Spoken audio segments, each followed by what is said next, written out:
తాకట్లో ఉన్న మీ బంగారాన్ని విడిపించి ఆ రోజు ఆన్లైన్ రేటుకి కొంటాం. Sharma gold company.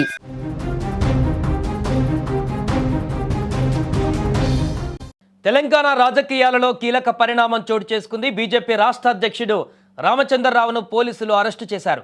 కామారెడ్డి పర్యటనకు వెళ్లేందుకు సిద్ధమైన ఆయనను పోలీసులు హౌస్ అరెస్టు చేశారు.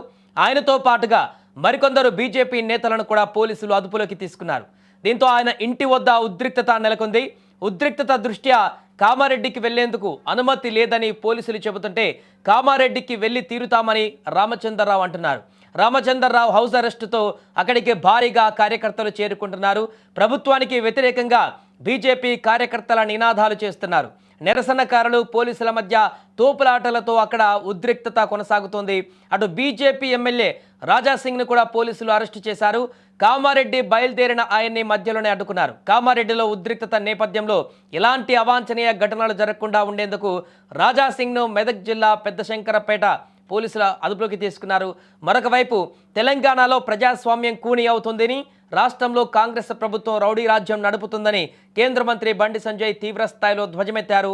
కామారెడ్డిలో నెలకొన్న ఉద్రిక్తతలు, బీజేపీ నేతల హౌస్ అరెస్టులపైన ఆయన నిప్పులు చెరిగారు. ప్రస్తుత పరిస్థితులు ఎమర్జెన్సీ రోజులను తలపిస్తున్నాయని మండిపడ్డారు. కామారెడ్డి ఎమ్మెల్యే వెంకటరమణారెడ్డి ఇంటిపైన దాడి చేయడం ఏమైనా చర్య అన్నారు. ప్రశ్నిస్తే దాడులు చేయడం కాంగ్రెస్ నైజంగా మారిందన్నారు.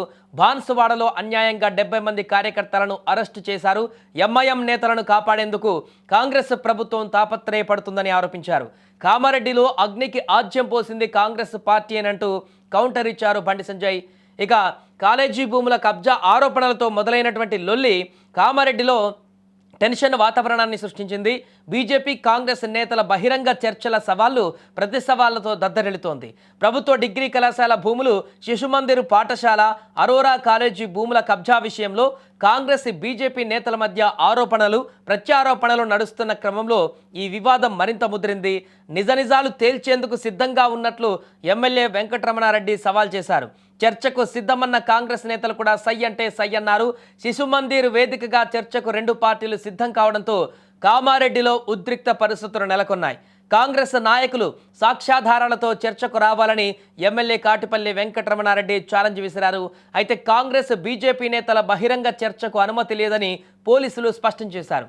ఈ నేపథ్యంలోనే హైదరాబాద్ నుంచి పెద్ద ఎత్తున కామారెడ్డికి బయలుదేరిన బీజేపీ నేతలను పోలీసులు ఎక్కడికక్కడ అడ్డుకున్నారు. దీంతో అంతేకాకుండా కామారెడ్డిలో ఎమ్మెల్యే ఇంటిపైన దాడి జరిగినటువంటి ఘటన ఒక్కసారిగా తీవ్ర ఉద్రిక్తతలకు కారణమైంది.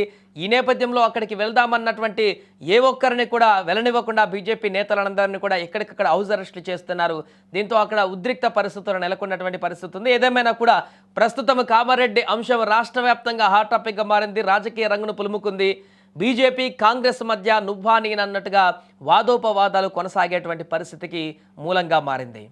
ఇవాళ కామారెడ్డి వెళ్తా అని చెప్తే కూడా నన్ను వెళ్ళనీయము అనేటటువంటి ఒక మాట పోలీసులు చెప్పడం జరిగింది.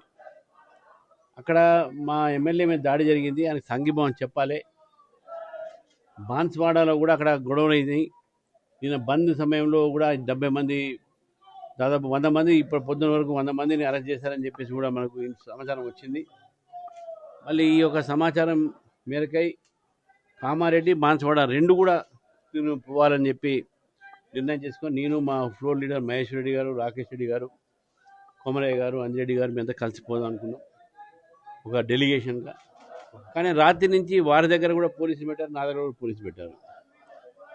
ఏదైనప్పటికీ కూడా ఈరోజు తెలంగాణలో భారతీయ జనతా పార్టీని అణిచివేసే ప్రయత్నాలు జరుగుతూ ఉన్నాయి. ఒక ఎమ్మెల్యే మీద దాడి, ఆయన చెప్పింది కూడా ఏంది, నా మీద ఆరోపణలు అబద్ధం, మీకు కావాలని చర్చకు రానన్నారు, నేను నిరూపించుకుంటున్నాను.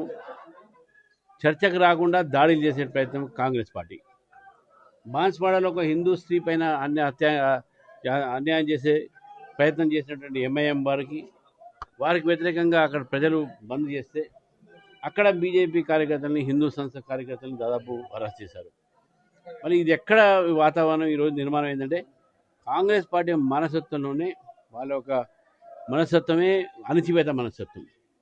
ఈరోజు భారతీయ జనతా పార్టీని అణచివేత ప్రయత్నంలో ఎమర్జెన్సీ కన్నా అన్యాయంగా, అధ్వానంగా ఈరోజు తెలంగాణ పరిస్థితి తీసుకురావడం జరిగింది.